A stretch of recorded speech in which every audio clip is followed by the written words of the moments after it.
सदर साहब, doctor professor जो हमारे बनारस हिंदू यूनिवर्सिटी के हैं अशफाक साहब, हम लोग बहुत ही खुशकिस्मत हैं कि उनकी सदारत में इस प्रोग्राम में शामिल हो रहे हैं। और साथ ही साथ जेएनयू के हमारे प्रोफेसर मुजीबुर रहमान की बातें हम लोगों ने सुना।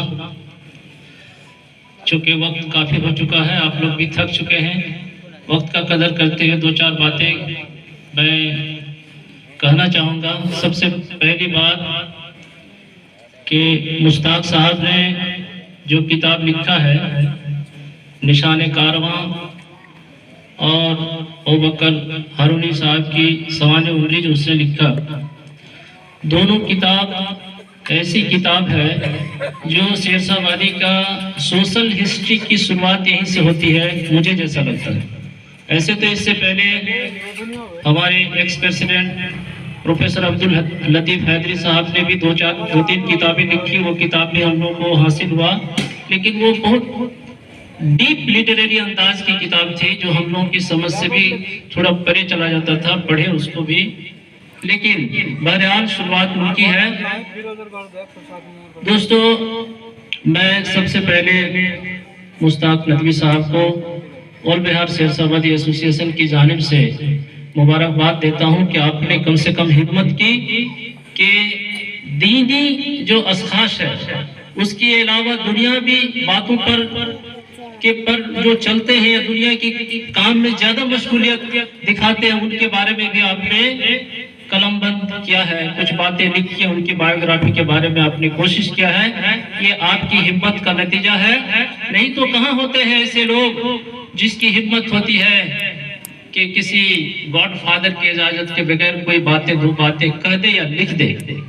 मैं आपको बेबाकी से साथ ये कहना चाहूँगा कि अनवर नीरज साहब ने एक बात कहा। प्रोफेसर साहब जिस दिन टीएस कॉलेज ज्वाइन किए उसके दूसरे दिन वो मेरे घर पर आए थे। मेरा एक झोपड़ी का घर हुआ करता था और वो हमारे एक्स चेयरमैन जाकिर हुसैन के साथ आए, वहाँ बैठे, बातें हुई, गुफ्तगू हुई, मुसलसल 20 साल से उससे रिश्ता रहा।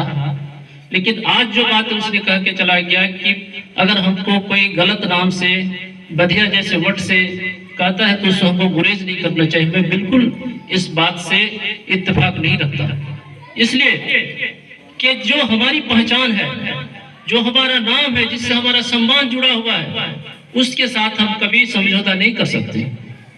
हम अफसा की तरफ से ये बात बार बार हर जगह दोहराते हैं कि जहां सम्मान में ठेस पहुंचे वहां हमको झापड़ बनना चाहिए, उसको उनके साथ हमको सामना करना पड़ेगा। मैं एक बार कटिहार से आ रहा था शहर की तरफ से, तो जब मिर्चाबाड़ी के पास पहुंचा तो एक शेरशाहवादी भाई जो हाजीपुर से जा रहे थे ठेला लेकर के, और मैं ऑटो में आ रहा था, तो ऑटो वाला बोला इसी तरह यही अल्फाज का इस्तेमाल करके उसको गाली जैसे लगा, तो मैंने उसका कलर पकड़ लिया और 2-4 झापड़ मारा ऑटो वाले को। तो वो बेबाक हो गया, सारे लोग हक पका गए कि क्या हुआ, आपके साथ क्या हुआ। हम बोले मेरे ही साथ हुआ, मुझे ऐसा लगा, मेरे साथ दर्ज नहीं हुआ, लेकिन मेरे किसी भाई के साथ हुआ। आप जहां खड़े हैं, जिस रूप में हैं, आप हिम्मत कीजिए, आपके पीछे है ऑल बिहार शेरशाहवादी एसोसिएशन। ये हमेशा खड़ा है, आज से नहीं 1982 में जब हमारा नाम पहचान, हम गुमनाम थे, उस समय सहसा मुबारक हुसैन इस समाज में आए और उसने कोई नौकरी नहीं की, सब कुछ छोड़ दिया, सबको लात मार दिया, दौलत जायदाद को लात मार दिया। उसको पता था कि आने वाले वक्त एडुकेशन का होगा, बगैर तालीम के हम आगे नहीं बढ़ सकते थे। उसने अपनी पहचान को कायम रखने के लिए अपने 2 बेटे हामिद मुबारक और खालिद मुबारक को लंदन जैसे जगहों में पढ़ाया, दूसरी दुनिया में पढ़ाया, बेटी को भी उच्च शिक्षा दिया।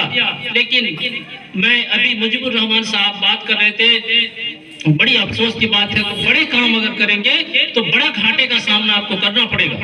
जब बेटी की शादी की बात आई तो मुबारक हुसैन की बेटी की शादी इसलिए नहीं हुई शेरशाहवादी के किसी अच्छे घराने में कि उनका घर नहीं था, रहने का कोई जगह नहीं था, और उसमें मुजीबुर साहब भी, यही मुजीबुर रहमान साहब मीडिएट कर रहे थे, वो भी रो पड़े, मैं भी रो पड़ा।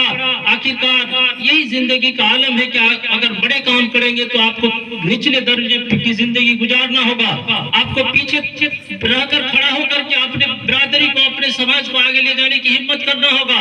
ऑल बिहार शेरशाहवादी एसोसिएशन ने स्कूल की शुरुआत की। मुबारक हुसैन मेमोरियल स्कूल, पिछले दिनों उस स्कूल के गेट पर किसी ने पैखाना करके वहां पर डाल दिया।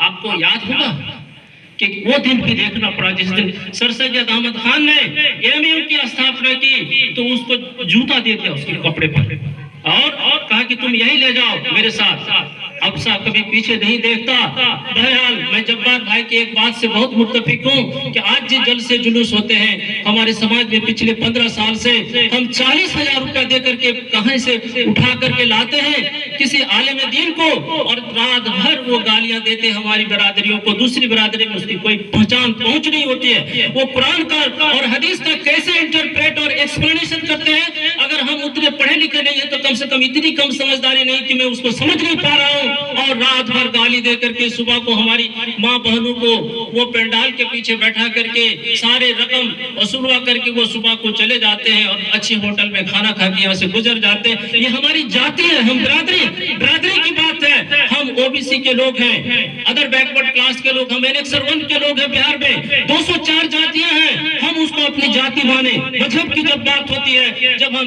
नमाज पढ़ते हैं, इबादत करते हैं, तो ये हमारी अपना मजहब है, इस्लाम है। लेकिन जब हम समाज की बात करते हैं तो हमारा समाज बहुत बड़ा है। आज ज्यादा बिरादरी पूरे भारत में हुकूमत कर रहा है। हम भी तो उसी ओबीसी के लोग हैं। हमारे एक लोग क्यों नहीं उसका रुकन बन सकते, क्यों नहीं एमपी बन सकते? कारण है हम एजुकेशन में बहुत पीछे हैं। हमको क्वालिटी एजुकेशन देने की जरूरत है। मैं चलते चलते आपसे यही गुजारिश करूंगा कि एक लाइन फिरोज साहब मैं आपके जहन में सिर्फ डाल करके चला जाऊंगा कि क्या बेहतर होता कि मुश्ताक नदवी साहब अगली बार जब किताब लिखने की शुरुआत करते तो किसी हमारी बहन और बेटी के जिंदगी आसान उनकी बायोग्राफी के बारे में कुछ लिख लेते। और मुझे उम्मीद है कि जरूर लिखेंगे, क्योंकि एक जो डिक्शनरी में वर्ड है कि गिलास सीलिंग, 1 मिनट में खत्म कर। तो गिलास सीलिंग का मतलब होता है जब किसी समाज में, तालीमी दुनिया में, सामाजिक जिंदगी में औरतों को पीछे धकेल करके और उसकी पहचान को खत्म कर दिया जाए, उसको गिलास सीलिंग वर्ड का नाम दिया गया है इंटरनेशनल पैमाने पर। आज हमारे समाज में गिलास सीलिंग का शिकार हम हो रहे हैं। जब जलसे जुलूस होते हैं, कोई बातें होती है, बस आपको कुछ नहीं करना, उसकी ज़हन को मोड़ करके रख दिया जाता है। इसको हमको खोलने की जरूरत है। इन्हीं बातों के साथ आपने मेरी बातों को सुना, बहुत बहुत शुक्रिया। फिर बातें होंगी, हम लोग आपके साथ हैं, आपको पीछे मुड़ रहे हैं। हम चाहते हैं कि मुश्ताक नदवी और आगे बढ़े, और फिरोज साहब जो ये इस कदम में आगे बढ़ करके हिस्सा ले रहे हैं और वो आगे लोग रहे, हम लोग पीछे पीछे हैं। इन बातों के साथ बहुत बहुत शुक्रिया। अस्सलाम वालेकुम।